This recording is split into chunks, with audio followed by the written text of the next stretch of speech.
Good evening. तो देखिए, कल हमने एक टॉपिक शुरू किया था reconstitution of partnership firm. Reconstitution का मीनिंग क्या था कि पार्टनर्स का जो उनका एग्जिस्टिंग एग्रीमेंट है, उस एग्रीमेंट के अंदर कोई भी चेंज आता है तो उस चेंज की वजह से पार्टनर्स का जो पुराना एग्रीमेंट था वो खत्म हो जाता है और उसकी जगह क्या होता है, एक नया एग्रीमेंट बन जाता है। उसी को हम क्या बोलते हैं, रिकॉन्स्टिट्यूशन बोलते हैं। अब हमने बात किया था कि कब कब पार्टनरशिप फर्म का रिकॉन्स्टिट्यूशन होगा। तो जैसे पार्टनर्स है वो अपनी प्रॉफिट शेयरिंग रेशियो को चेंज कर ले, किसी नए पार्टनर का क्या हो, एडमिशन हो, कोई पार्टनर फर्म से रिटायर हो या किसी पार्टनर की क्या हो जाए, डेथ हो जाए, तो हमारी पार्टनरशिप फर्म का क्या होगा, रिकॉन्स्टिट्यूशन होगा। तो कल हमने एक टॉपिक शुरू किया था, इसी में से change in profit sharing ratio among existing partners.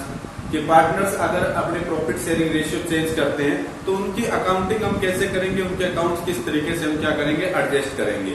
तो इसके अंदर हमने बात किया था कि कुल मिला के 5 टॉपिक जो है वो हमें क्या करने, कवर करने। जो फर्स्ट टॉपिक था वो टॉपिक था कैलकुलेशन ऑफ सेक्रीफाइस और गेनिंग रेशियो। तो हमने सीखा था कि किस तरीके से सेक्रीफाइसिंग और गेनिंग रेशियो कैलकुलेट किया जाता है। उसके लिए हमने एक फॉर्मूला यूज किया था, ओल्ड रेशियो माइनस में न्यू रेशियो। उसके बाद में हमने नेक्स्ट टॉपिक शुरू किया था इसका अकाउंटिंग फॉर गुडविल। तो उसके बारे में हमने जाना कि गुडविल क्या होती है, गुडविल की नेचर क्या है, कि ये इंटेंजिबल एसेट्स है, फिक्टिशियस एसेट्स नहीं है। इसके साथ साथ हमने देखा कि कौन कौन से फैक्टर ऐसे हैं जो हमारी गुडविल की वैल्यू को क्या करते हैं, अफेक्ट करते हैं। और एक मेन इंपॉर्टेंट टॉपिक हमने देखा कि क्लासिफिकेशन ऑफ गुडविल, कि गुडविल को कितनी कैटेगरीज में क्लासिफाई किया जा सकता है। तो वहां हमने देखा कि गुडविल को 2 कैटेगरी में क्लासिफाई किया जा सकता है। एक हमारी क्या होती है, परचेज गुडविल होती है, और एक क्या है, सेल्फ जनरेटेड गुडविल होती है। परचेज गुडविल की को बुक्स के अंदर रिकॉर्ड किया जाता है, सेल्फ जनरेटेड गुडविल को बुक्स के अंदर रिकॉर्ड नहीं किया जाता है। क्यों नहीं किया जाता, उसके लिए भी पीछे जो रीजन है वो हमने बात किया था कि हमारा अकाउंटिंग स्टैंडर्ड 26 है, वो ये बोलता है कि सिर्फ वही इंटेंजिबल एसेट्स बुक्स में रिकॉर्ड करना है, किया जाएगा जो क्या है, जिसके बदले हमने परचेज कंसिडरेशन पे किया हो। तो इसलिए सेल्फ जनरेटेड गुडविल के बदले हमने कोई परचेज कंसिडरेशन पे नहीं किया हुआ होता, इसलिए हम उसकी बुक्स में रिकॉर्डिंग नहीं करते। बात है कि उसका ट्रीटमेंट क्या करेंगे। तो मैंने आपको बताया था कि परचेज गुडविल को जब भी रिकॉन्स्टिट्यूशन होगा राइट ऑफ किया जाएगा और सेल्फ जनरेटेड गुडविल की क्या की जाएगी, एडजस्टमेंट की जाएगी। अब हम बात करते हैं कि गुडविल की वैल्यू को कैलकुलेट कैसे किया जाएगा। गुडविल की वैल्यू को कैलकुलेट करने के हमारे पास मेथड कौन कौन से होंगे। तो आज हम टॉपिक शुरू कर रहे हैं। हमारा टॉपिक क्या है, methods of valuation of goodwill. Goodwill की वैल्यू को कैलकुलेट करने के हमारे पास मेथड्स कौन कौन से होंगे। तो मेनली देखिए, हमें जो यहाँ टॉपिक मेथड्स कवर करने हैं वो 3 मेथड्स कवर करने हैं। सबसे पहला हमारा जो मेथड होगा वो क्या होगा, average profit method. First method क्या है हमारा, एवरेज प्रॉफिट मेथड। दूसरा जो मेथड हमें डिस्कस करना है वो मेथड हमारा है सुपर प्रॉफिट मेथड। उसके बाद में तीसरा जो मेथड हमें डिस्कस करना है वो करना है क्या, कैपिटलाइजेशन मेथड। तो अब देखिए, हमारा जो एवरेज प्रॉफिट मेथड है इसके अंदर हम 2 मेथड फॉलो करेंगे। एक तो क्या होगा हमारा सिंपल एवरेज प्रॉफिट मेथड, एक तो होगा सिंपल एवरेज प्रॉफिट मेथड, और दूसरा जो होगा वो होगा वेटेड एवरेज प्रॉफिट मेथड। दूसरा क्या होगा, वेटेड एवरेज प्रॉफिट मेथड। और जो हमारा कैपिटलाइजेशन मेथड है इसको भी हम आगे 2 कैटेगरी में पढ़ेंगे। एक तो हमारा क्या होगा, कैपिटलाइजेशन ऑफ सुपर प्रॉफिट, या फिर हम बात करें कैपिटलाइजेशन ऑफ एवरेज प्रॉफिट, और दूसरा क्या होगा, कैपिटलाइजेशन ऑफ सुपर प्रॉफिट। तो देखिए क्या है, हमारे पास मेनली 3 मेथड है गुडविल की वैल्यू कैलकुलेट करने का। इसके अलावा भी मेथड्स होते हैं जो हमें कवर नहीं करते, जैसे परचेज कंसिडरेशन मेथड है, एन्युटी मेथड है। लेकिन हमें यहाँ जो हमारे सिलेबस के अकॉर्डिंग बात करनी है, इन्हीं 3 मेथड्स की बात करनी है। एक तो क्या है एवरेज प्रॉफिट मेथड, दूसरा क्या है सुपर प्रॉफिट मेथड, तीसरा क्या है कैपिटलाइजेशन मेथड। और कैपिटलाइजेशन मेथड के आगे 2 पार्ट है, capitalization of average profit method और capitalization of super profit method. इसी तरीके से जो एवरेज प्रॉफिट मेथड पढ़ेंगे वो 2 तरीके से पढ़ेंगे, एक सिंपल एवरेज प्रॉफिट मेथड है, एक हमारे पास क्या है, वेटेड एवरेज प्रॉफिट मेथड है। तो आज हम जो बात कर रहे हैं वो बात कर रहे हैं एवरेज प्रॉफिट मेथड से गुडविल की वैल्यू कैसे कैलकुलेट की जाती है, और एवरेज प्रॉफिट मेथड में सिंपल एवरेज प्रॉफिट मेथड से गुडविल की वैल्यू कैसे कैलकुलेट करेंगे वो हम देख रहे हैं। तो देखिए क्या है, एवरेज प्रॉफिट मेथड से जब हम गुडविल की वैल्यू कैलकुलेट करेंगे तो गुडविल की वैल्यू कैलकुलेट करने का हमारा जो फॉर्मूला होगा वो फॉर्मूला क्या होगा, देखिएगा गुडविल की वैल्यू कैलकुलेट करने का हमारा जो फॉर्मूला होगा वो होगा average profit multiply by number of years purchase. तो सबसे पहले तो हम बात करते हैं कि एवरेज प्रॉफिट क्या है। इसके लिए हमें पास्ट के 3 ईयर 4 ईयर 5 ईयर के प्रॉफिट्स दिए हुए होंगे। हम क्या करेंगे, उन प्रॉफिट्स का एवरेज लेंगे। एवरेज कैसे कैलकुलेट करेंगे, एवरेज प्रॉफिट कैलकुलेट करने का हमारा जो फॉर्मूला होगा वो क्या होगा, total of profits, total of profits divide by number of years profit. Means की अगर मान लीजिए हमें प्रीवियस 5 ईयर के प्रॉफिट्स का एवरेज करना है तो हम क्या करेंगे, प्रीवियस 5 ईयर के प्रॉफिट का टोटल करेंगे और 5 से डिवाइड कर देंगे। मान लीजिए हमें 4 ईयर के प्रॉफिट्स का एवरेज करना है तो हम क्या करेंगे, प्रीवियस 4 ईयर के प्रॉफिट्स का टोटल करेंगे और उसको क्या कर देंगे, 4 से डिवाइड कर देंगे तो हमारे पास क्या आ जाएगा, एवरेज प्रॉफिट आ जाएगा। दूसरी बात यह है कि नंबर ऑफ ईयर्स परचेज क्या होता है। तो देखिए नंबर ऑफ ईयर्स परचेज का मीनिंग क्या है कि हमारी जो गुडविल की वैल्यू है, इस गुडविल का बेनिफिट हमें फ्यूचर में कितने ईयर तक मिलेगा, या फिर हम यूं कहें कि ये जो गुडविल है इस गुडविल को फ्यूचर में हमें कितने ईयर्स में राइट ऑफ करना है। ये नंबर ऑफ ईयर परचेज का वैल्यू हमें स्टेटमेंट में गिवन होगा कि 2 ईयर्स परचेज के इक्वल गुडविल है, 3 ईयर्स के परचेज के इक्वल गुडविल है। तो जितना टाइम्स आपको बोलेगा वो उससे मल्टीप्लाई कर देंगे, हम एवरेज प्रॉफिट को, हमारी गुडविल की वैल्यू आ जाएगी। लेकिन एक चीज हमें यहाँ ये देखनी है कि जब हम एवरेज प्रॉफिट लेंगे तो पास्ट ईयर्स के प्रॉफिट लेंगे। क्या करना है हमें, पास्ट 4 5 जितना भी बोला हुआ है उन ईयर्स के प्रॉफिट्स को लेकर चलेंगे। लेकिन पास्ट में क्या हुआ है, हमारे बिजनेस के अंदर कुछ ऐसे इंसिडेंट्स हुए जो डेली रूटीन में नहीं होते।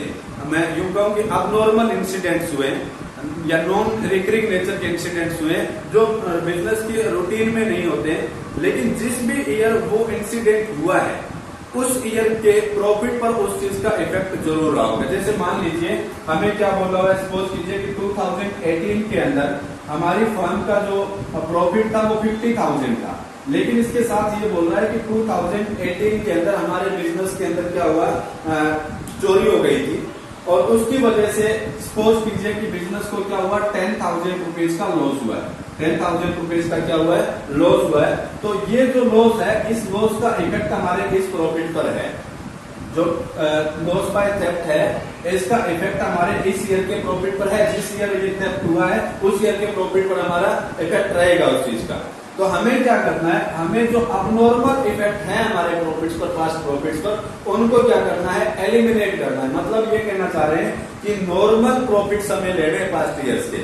अब नॉर्मल प्रॉफिट्स कैसे कैलकुलेट करेंगे, जो अबनॉर्मल इफेक्ट है उनको हमें हटा देना है। अगर मान लीजिए ये लॉस बाय थेफ्ट ना होता तो हमारे पास यहाँ प्रॉफिट कितना होता, ये 10,000 से प्रॉफिट इंक्रीज होता और इस ईयर में 2018 में हमारा प्रॉफिट 60,000 होता। तो अब हम क्या करेंगे, जब एवरेज कैलकुलेट करेंगे प्रॉफिट का तो 60,000 लेकर चलेंगे, न कि 50,000। मीन्स की जो अबनॉर्मल इफेक्ट है उसको हमें क्या करना है, एलिमिनेट करके चलना है। ऐसे मान लीजिए प्रीवियस के किसी ईयर में बिजनेस को कोई अबनॉर्मल गेन हो गया। जैसे मान लीजिए कि बिजनेस को कोई लॉटरी लग गई है, तो जिस पर्टिकुलर ईयर में बिजनेस को अबनॉर्मल गेन हुआ है उस ईयर का प्रॉफिट क्या हो गया होगा, उसकी वजह से इंक्रीज हो गया होगा। उस ईयर का प्रॉफिट क्या हो गया, उसकी वजह से इंक्रीज हो गया होगा। और अब जब उस ईयर का प्रॉफिट इंक्रीज हुआ है तो हमें क्या करना है, नॉर्मल प्रॉफिट में इसको कन्वर्ट करने के लिए जितना अबनॉर्मल गेन हुआ है, मीन्स कि जितना लॉटरी से हमें इनकम हुआ है उसको क्या कर देना है, माइनस कर देना है। तो मीन्स यहाँ हमें ना जो एवरेज प्रॉफिट चाहिए, एवरेज प्रॉफिट कैसे चाहिए, हमें चाहिए नॉर्मल एवरेज प्रॉफिट चाहिए। क्या चाहिए, नॉर्मल एवरेज प्रॉफिट चाहिए। नॉर्मल एवरेज प्रॉफिट कैसे कैलकुलेट करेंगे, पास्ट ईयर के प्रॉफिट्स में अगर कोई अबनॉर्मल इनकम या फिर हम यूं कहें कि नॉन रिकरिंग नेचर का अगर कोई इनकम इसके अंदर इंक्लूड है तो उस पर्टिकुलर ईयर के प्रॉफिट से हम क्या कर देंगे, उस नॉन रिकरिंग नेचर के इनकम को माइनस कर देंगे। अगर किसी पर्टिकुलर ईयर के प्रॉफिट में नॉन रिकरिंग नेचर का एक्सपेंस चार्ज हुआ है या फिर हम कहें कि अबनॉर्मल लॉस कटा हुआ है तो उस प्रॉफिट को नॉर्मल प्रॉफिट में पहले कन्वर्ट करेंगे। कन्वर्ट करने के लिए क्या करेंगे, उसको वापस से उसके अंदर ऐड कर देंगे। उसके बाद में हमें क्या मिल जाएगा, नॉर्मल प्रॉफिट्स मिल जाएंगे पास्ट ईयर्स के, या फिर हम यूं बोलेंगे एडजस्टेड प्रॉफिट्स मिल जाएंगे। उसके बाद उनका टोटल करेंगे और टोटल करने के बाद हम क्या करेंगे, नंबर ऑफ ईयर से उसको डिवाइड करेंगे जितने साल का वो प्रॉफिट है, तो हमारे पास क्या आ जाएगा, नॉर्मल एवरेज प्रॉफिट आ जाएगा। लेकिन हमारे पास यहाँ जो नॉर्मल एवरेज प्रॉफिट आएगा ना, वो पास्ट ईयर्स का आएगा कि पास्ट ईयर्स में हमारी फर्म जो है वो नॉर्मली कितना प्रॉफिट क्या कर रही है, अर्न कर रही है। लेकिन हम तो गुडविल की वैल्यू आज कैलकुलेट कर रहे हैं और फ्यूचर में उसका कितने टाइम तक हमें बेनिफिट मिलेगा, तो हमें प्रॉफिट एक्चुअल में वो चाहिए जो हमारी फर्म क्या कर सकती है, फ्यूचर में अर्न कर सकती है। मीन्स कि हमें एक्चुअल में जो प्रॉफिट चाहिए वो प्रॉफिट चाहिए future maintainable normal average profit चाहिए। Future maintainable normal average profit चाहिए। तो इसके लिए हम क्या करेंगे, जो हमारा नॉर्मल एवरेज प्रॉफिट आएगा उसके बाद में हमें फ्यूचर का अगर कोई एडजस्टमेंट दिया हुआ है कि फ्यूचर में जैसे मान लीजिए हमें वो बोल दे कि हमारा जो एक्सपेंस है वो 2000 रुपीज से इंक्रीज हो जाएगा, तो सिंपल सी बात है कि जब हमारा एक्सपेंस इंक्रीज होगा तो प्रॉफिट क्या हो जाएगा, डिक्रीज हो जाएगा उसी अमाउंट से। तो हमें क्या कर देना, वो एक्सपेंस नॉर्मल एवरेज प्रॉफिट में से माइनस कर देना है। जैसे बोल दे कि हमारा फ्यूचर में कोई एक्सपेंस है वो क्या हो जाएगा, डिक्रीज हो जाएगा, तो जितने अमाउंट से एक्सपेंस डिक्रीज होगा उसी अमाउंट से हमारा प्रॉफिट क्या हो जाएगा, फ्यूचर में इंक्रीज हो जाएगा। तो जो फ्यूचर के बारे में हमें कोई एडजस्टमेंट दी हुई है तो उसको भी हमें क्या करना है, कंसीडर करके चलना है। तो हमें यहाँ ध्यान रखनी है। वैसे तो देखिए हमारा फॉर्मूला ये कह रहा है एवरेज प्रॉफिट मेथड है और हमें क्या चाहिए, एवरेज प्रॉफिट चाहिए। लेकिन एक्चुअल में एवरेज प्रॉफिट जो हमें पास्ट ईयर के प्रॉफिट दिया हुआ है वो नहीं चाहिए, उसका एवरेज नहीं चाहिए। हमें क्या चाहिए, पहले तो देखना पड़ेगा कि पास्ट ईयर के जो प्रॉफिट्स हमें गिवन हैं वो नॉर्मल है कि नहीं है, उन प्रॉफिट्स पर किसी अबनॉर्मल इंसिडेंट का इफेक्ट तो नहीं है।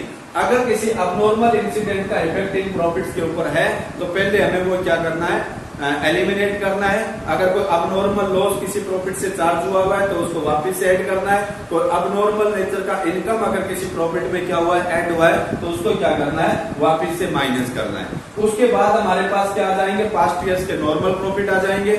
उन पास्ट ईयर के नॉर्मल प्रॉफिट्स का हम क्या करेंगे, एवरेज करेंगे। और एवरेज करने के बाद में हमें ये भी देखना है क्या यही प्रॉफिट हम फ्यूचर में भी मेंटेन कर सकते हैं।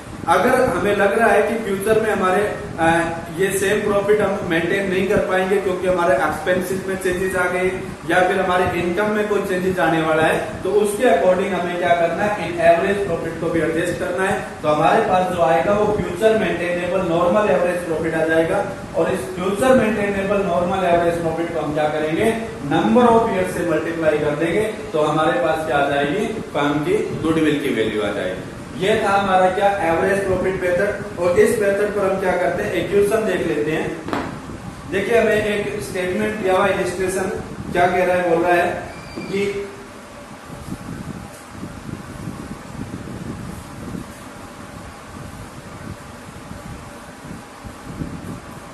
स्टेटमेंट में बोल रहा है A and B are partner sharing profits equally, कि ए एंड बी आर हमारे पास क्या है, 2 पार्टनर्स हैं और इनका प्रॉफिट शेयरिंग रेशियो क्या है, इक्वल है। They agreed to admit C for equal share. इन्होंने क्या किया, सी को as a new partner admit कर दिया। For this purpose goodwill is to be valued at 150% of the average annual profit of last 5 years। और इस purpose के लिए क्या करेंगे, गुडविल की वैल्यू कैलकुलेट करेंगे। और गुडविल की वैल्यू क्या होगी, पास्ट 5 year की 150% होगी। तो अब हमें पास्ट 5 years के प्रॉफिट दिए हुए, तो प्रॉफिट्स क्या दे रखे हैं, देखिएगा 31 मार्च 2015 को जो हमारा ईयर क्लोज हुआ उस ईयर का हमें प्रॉफिट गिवन है कितना, 40,000।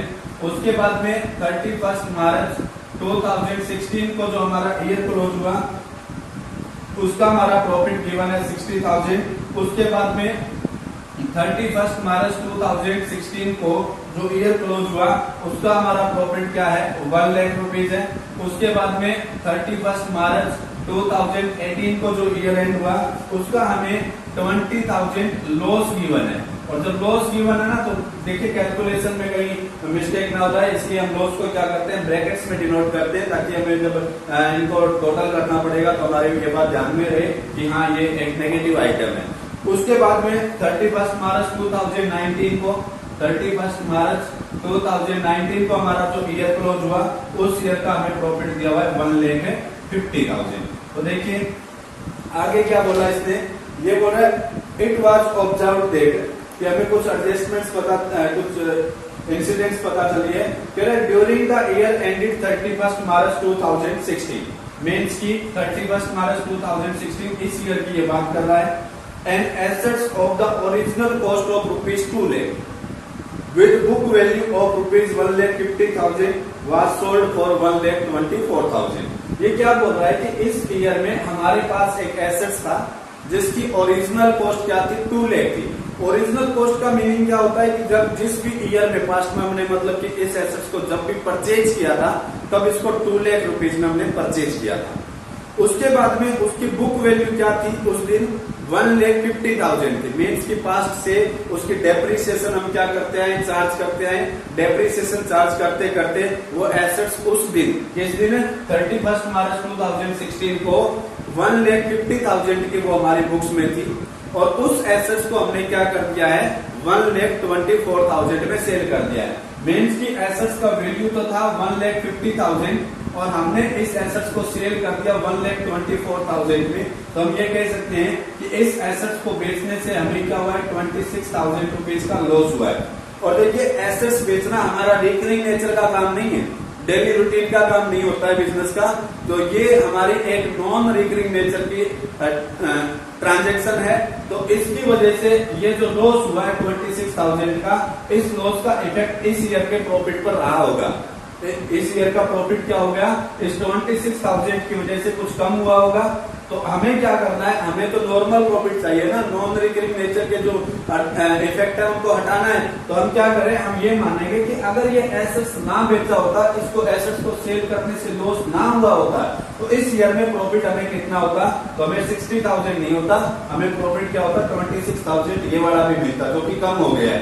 तो अब क्या करेंगे, हम इस ईयर के प्रॉफिट में ये ऐड कर देंगे, क्या लिखेंगे, loss on sale of assets. Assets बेचने से कितना लॉस हुआ है, हमें 26,000 का लॉस हुआ है। जब हम ये इसमें ऐड करेंगे तो यहाँ का हमारा जो प्रॉफिट आ जाएगा वो कितना आ जाएगा, 86,000 आ जाएगा। उसके बाद में नेक्स्ट देखिए ये बोल रहा है ऑन 1 अप्रैल 2017। सबसे पहले तो हमें ये देखना है कि 1 अप्रैल 2017 कौन से ईयर से रिलेटेड है। तो देखिए ये वाला जो ईयर है ना, ये हमारा 31 मार्च 2017 को क्लोज हुआ है। तो उसके नेक्स्ट डे हमारा 1 अप्रैल 2017 को ये वाला ईयर क्या हुआ है, शुरू हुआ है। तो इस ईयर की बात कर रहा है, इस फाइनेंशियल ईयर की बात कर रहा है। इस फाइनेंशियल ईयर में ये बोल रहा है 2 कंप्यूटर कॉस्टिंग ₹1 लाख वर परचेज। हमने क्या किया, इस ईयर में फर्स्ट डे को ही 2 कंप्यूटर्स परचेज किए थे जिनकी वैल्यू क्या थी, 1 लाख रुपीज थी। Were purchased and were wrongly debiting to travelling expenses. अब देखिए एक चीज ध्यान देखिएगा, हमने क्या परचेज किया था, हमने परचेज किए थे कंप्यूटर्स, मींस की एसेट्स परचेज की थी। और एसेट्स परचेज करने पर जो हम एक्सपेंस करते हैं वो हमारे कैपिटल नेचर के एक्सपेंडिचर होते हैं। क्या होते हैं, कैपिटल एक्सपेंडिचर होते हैं। लेकिन हमने क्या किया, इन एक्सपेंडिचर को डाल दिया गलती से कहा, ट्रेवलिंग एक्सपेंसेस में। ट्रेवलिंग एक्सपेंसेस क्या होते हैं, डेली रूटीन के एक्सपेंसेस होते हैं, मींस की ये रेवेन्यू नेचर के एक्सपेंडिचर होते हैं। तो हमने यहाँ एक एरर किया, एक गलती किया, क्या कि हमारा कैपिटल एक्सपेंडिचर था, उस कैपिटल एक्सपेंडिचर को हम ट्रीट क्या कर चुके, रेवेन्यू नेचर का एक्सपेंडिचर ट्रीट कर चुके। लेकिन जब हम अकाउंटिंग करते हैं ना, तो कैपिटल एक्सपेंडिचर की अकाउंटिंग अलग तरीके से होती है, रेवेन्यू एक्सपेंडिचर की अकाउंटिंग अलग तरीके से होती है। होता क्या है कि कैपिटल एक्सपेंडिचर जिस साल भी हम करते हैं उस पर्टिकुलर ईयर के प्रॉफिट से सारा का सारा कैपिटल एक्सपेंडिचर चार्ज नहीं किया जाता है। जैसे मान लीजिए ये जो 1 लाख रुपीज हमने खर्च किया था कंप्यूटर्स परचेज करने पर, ये डायरेक्टली इस पर्टिकुलर ईयर के प्रॉफिट से चार्ज नहीं होना चाहिए था। बल्कि क्या होता है, ये धीरे धीरे डेप्रिसिएशन के रूप में कई सालों में इसकी इफेक्टिव जितनी भी लाइफ है एसेट्स की, उसमें हम क्या करते हैं, राइट ऑफ करते हैं। लेकिन हमने इसको कैपिटल एक्सपेंडिचर की तरह ट्रीट ही नहीं किया, हमने क्या किया, इसको रेवेन्यू एक्सपेंडिचर की तरह ट्रीट किया। रेवेन्यू एक्सपेंडिचर की अकाउंटिंग क्या होती है कि जिस पर्टिकुलर ईयर से रिलेटेड वो एक्सपेंसेस होते हैं, उसी ईयर के प्रॉफिट से उनको क्या किया जाता है, चार्ज कर दिया जाता है। तो हमने क्या किया, इस कैपिटल एक्सपेंडिचर को रेवेन्यू एक्सपेंडिचर की तरह ट्रीट किया। रेवेन्यू एक्सपेंडिचर की तरह ट्रीट किया मीन्स की वो 1 लाख का 1 लाख रुपीज हमने डायरेक्ट इसी पर्टिकुलर ईयर से चार्ज कर दिया। हालांकि वो था क्या, कैपिटल एक्सपेंडिचर था, डायरेक्टली यहाँ से चार्ज नहीं होना था, धीरे धीरे वो डेप्रिसिएशन के रूप में आने वाले ईयर से चार्ज होना था। तो हमने यहाँ एक एरर किया है, वो एरर ऑफ प्रिंसिपल हम इसको बोलते हैं। तो देखिए क्या करेंगे, उसको वापिस हम क्या कर देंगे, ऐड कर देंगे। यहाँ से डायरेक्टली वो चार्ज हुआ है ना रेवेन्यू एक्सपेंडिचर की तरह ट्रीट होकर, तो हम क्या करेंगे, वापिस ऐड करेंगे। क्या लिखेंगे, capital expenditure on purchase of computer. कितना रुपया है, 1 लाख रुपीज है ये। तो 1 लाख रुपीज जब हम इसमें ऐड करेंगे तो हमारे पास ये जो बचेगा वो क्या आ जाएगा, 80,000 रुपीज का प्रॉफिट आ जाएगा। और उसके बाद में देखिए क्या बोल रहा है, उसके बाद में हमें ये बोल रहा है कि depreciation on computers was to be charged at the rate of 20% per annum on written down value basis. हमें क्या करना है, अब इस देखिए हमने इस एक्सपेंडिचर को कैपिटल नेचर का ट्रीट कर दिया है दोबारा, और 1 लाख का अमाउंट यहाँ हमने क्या कर दिया, वापिस ऐड कर दिया है। लेकिन हमें पता है कि कैपिटल एक्सपेंडिचर अगर कोई हुआ है तो उसका डेप्रिसिएशन तो चार्ज करना होता है। तो हमें यहाँ से क्या करना पड़ेगा, इस कंप्यूटर का डेप्रिसिएशन चार्ज करना होगा। तो कंप्यूटर पर डेप्रिसिएशन बनेगा कितना, देखो 1 लाख वैल्यू है, 1 अप्रैल को ही हमने कंप्यूटर्स परचेज कर लिए, तो मतलब इस ईयर को ये फुल ईयर यहाँ क्या हुआ, यूज में फुल ईयर यूज हुए। तो 1 लाख पर 20% की रेट से अगर हम बात करें तो 20,000 रुपीज डेप्रिसिएशन का चार्ज होगा। तो डेप्रिसिएशन यहाँ वापिस से हम चार्ज कर देंगे, माइनस करेंगे यहाँ से डेप्रिसिएशन ऑन कंप्यूटर्स, और कितना हो जाएगा ये अमाउंट आपका डेप्रिसिएशन का 20,000 है। जब हम ये माइनस करेंगे तो यहाँ से हमें मिल जाएगा कितना, 60,000 इस ईयर का प्रॉफिट मिल जाएगा। लेकिन एक चीज आपने और भी ध्यान रखनी है कि जब एक बार किसी एसेट के ऊपर डेप्रिसिएशन चार्ज होना शुरू होता है तो वो आने वाले हर साल चार्ज होता ही रहता है, जब तक कि उस एसेट का वैल्यू क्या होता है, 0 नहीं हो जाता है। तो यहाँ क्या करना है, हमें डेप्रिसिएशन इसके बाद में भी जितने ईयर हमें दिए हुए वहां से भी चार्ज होगा। अब हमें ये देखना है कि डेप्रिसिएशन चार्ज करने का मेथड कौन सा फॉलो करना है।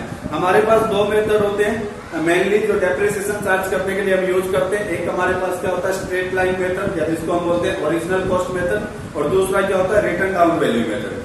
ओरिजिनल कॉस्ट मेथड में भी क्या करते हैं, हमारे पास जो एसेट्स की ओरिजिनल वैल्यू थी, हर साल इसी वैल्यू के ऊपर हम क्या करते हैं, डेप्रिसिएशन चार्ज करते हैं।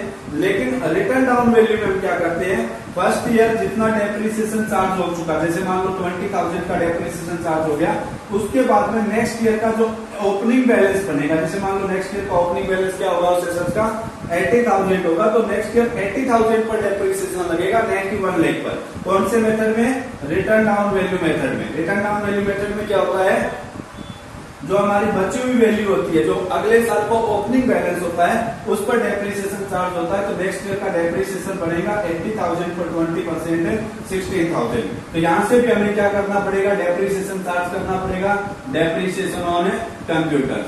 कितना डेप्रिसिएशन आएगा हमारे यहाँ, 16,000। तो यहाँ से जब हम माइनस करेंगे डेप्रिसिएशन तो 1,34,000 यहाँ का प्रॉफिट हमारा आ जाएगा। तो अब देखिए हमारे पास क्या आ गए, एडजस्टेड प्रॉफिट्स आ गए। 40,000 2015 का था, 16 का 86,000, 17 का हमारा जो प्रॉफिट है वो प्रॉफिट कितना है, 17 का प्रॉफिट अभी दिया हुआ है 1 लाख। ये 1 लाख 17 का प्रॉफिट है, तो 17 का प्रॉफिट 1 लाख हो जाएगा, 18 का प्रॉफिट 60,000 हो जाएगा, और 19 का प्रॉफिट क्या हो जाएगा, 1,34,000। मीन्स कि ये वाले जो हमारे प्रॉफिट है ये एडजस्टेड प्रॉफिट्स आ गए। इसके अंदर जो अबनॉर्मल इफेक्ट थे वो हमने क्या कर दिए, एडजस्ट कर दिए। अब हमें क्या करना है, हमें एवरेज प्रॉफिट कैलकुलेट करना है। एवरेज प्रॉफिट कैसे कैलकुलेट करेंगे, जो हमारे एडजस्टेड प्रॉफिट्स आए इनका टोटल करेंगे, इनका टोटल करेंगे तो 4,20,000 आएगा। कितना आएगा, 4,20,000। हम क्या करेंगे, टोटल प्रॉफिट्स को जितने ईयर्स के लिए प्रॉफिट है उनसे डिवाइड कर देंगे। देखिए ये 5 ईयर्स के प्रॉफिट है, तो 5 से डिवाइड करेंगे तो यहाँ से हमारा वैल्यू आएगा 8 पर जाएगा। 84,000 आ जाएगा। यहां से हमारा क्या आ जाएगा, एवरेज प्रॉफिट आ जाएगा 84,000। अब ये बोल रहा है जो गुडविल की वैल्यू है ना, गुडविल की वैल्यू क्या है, हमारे एवरेज प्रॉफिट की 150% है। तो हम क्या करेंगे, एवरेज प्रॉफिट का 150% कर देंगे। जब एवरेज प्रॉफिट का 150% करेंगे, यहाँ से हमारी वैल्यू आ जाएगी गुडविल की कितनी, 1,26,000। तो ये हमारी क्या है, फर्म की गुडविल है। तो देखिए हमने क्या किया, सबसे पहले हमने जो पास्ट ईयर्स के प्रॉफिट दिया हुआ था उनमें जो अबनॉर्मल इफेक्ट थे उनको एडजस्ट किया। एडजस्टेड प्रॉफिट आने के बाद हमने क्या किया, उनका एवरेज किया। एवरेज करने के बाद जितने टाइम्स गुडविल बोला हुआ है वो गुडविल का वैल्यू कैलकुलेट कर दिया। यहाँ हमने एक मेन जो इम्पोर्टेंट बात देखी वो देखी एक्सपेंडिचर का ट्रीटमेंट। दो तरीके के एक्सपेंसेस होते हैं, एक कैपिटल एक्सपेंसेस होता है, एक रेवेन्यू एक्सपेंसेस होता है। कैपिटल एक्सपेंस डायरेक्टली किसी भी ईयर के प्रॉफिट से चार्ज नहीं होता है, लेकिन हमने यहाँ क्या किया था, उसको चार्ज कर दिया था रेवेन्यू मानकर। तो हमने उसका वापस से कैपिटलाइजेशन किया, वापस ऐड किया, और कैपिटल एक्सपेंडिचर की डेप्रिसिएशन चार्ज होती है और वो आने वाले जो ईयर्स है उनसे भी चार्ज होगी जब तक कि एसेट्स का वैल्यू 0 नहीं हो जाएगा। तो यहाँ से भी हमें इसका डेप्रिसिएशन चार्ज करना पड़ा, और नेक्स्ट ईयर जो हमें दिया हुआ था वहां से भी डेप्रिसिएशन चार्ज करना पड़ा। मेथड कौन सा फॉलो करने का बोला हुआ था हमें, रिटर्न डाउन वैल्यू मेथड बोला हुआ था। तो पहले साल 20,000 डेप्रिसिएशन चार्ज हो गया, तो एसेट्स का वैल्यू 80,000 बचा था। तो नेक्स्ट ईयर का ओपनिंग बैलेंस 80,000 था, उस पर 16,000 डेप्रिसिएशन आ गया। तो ये क्वेश्चन था हमारा एवरेज प्रॉफिट मेथड से गुडविल का वैल्यू कैलकुलेट करने का। उसके बाद में नेक्स्ट क्वेश्चन हम देखेंगे नेक्स्ट लेक्चर में। Okay, thank you.